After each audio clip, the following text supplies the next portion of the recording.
After attending the forum today, I do believe that this bill will be beneficial to both current and future educators.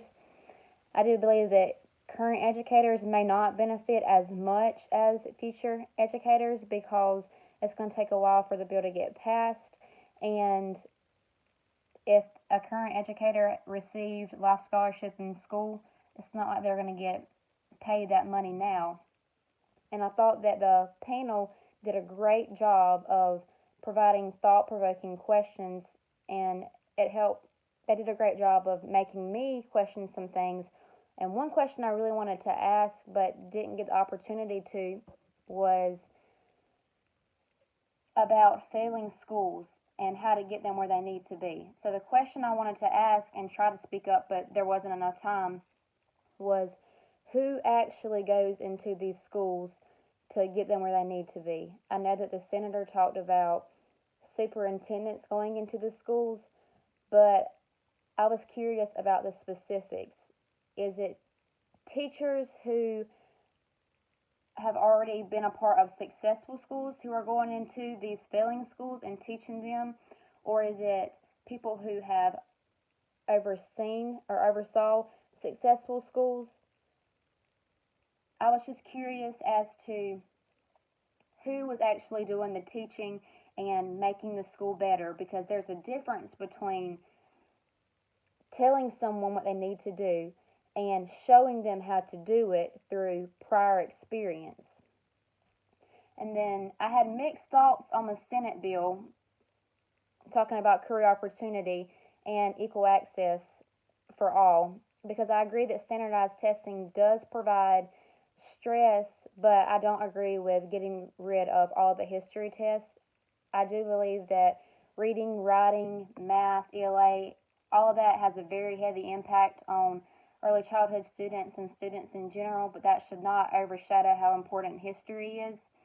But I do think that the bill is taking necessary steps to help figure out how much testing is necessary and in what subjects is necessary. I agreed that what a senator had to say about that it was so alarming that the children, there were third grade children coming in shackles and in orange jumpsuits, and it made me think back about the lottery that I recently watched, and I actually shared in my presentation that there were fourth grade and fifth grade students who were being questioned on whether they were failing or passing because prisons would call and ask how many jail cells needed to be built in the future based on how many African American males were failing. And I thought that was just appalling. And I didn't necessarily agree, however, though, with allowing uncertified teachers to teach. I don't believe that just because a school is successful for 2 years in a row, I don't believe that they should be punished because of that.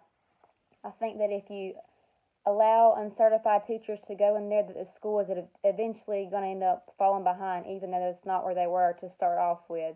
And I also think that it's disrespectful for teachers who have put in the work to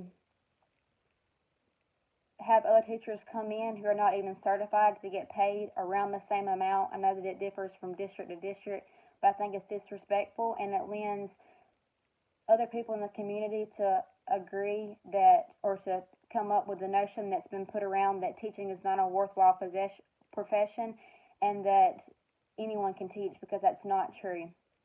And in order to see change, I believe that teachers should actually show up to debates like today, even though it might be weird they should voice their opinions. I know it's awkward, but just because you have a different opinion about something does not make it a wrong one. I do believe that there is a way you should go about stating your opinion respectfully. But all in all, I was very glad I was given the opportunity to go to the forum today and believe that it will have a beneficial impact.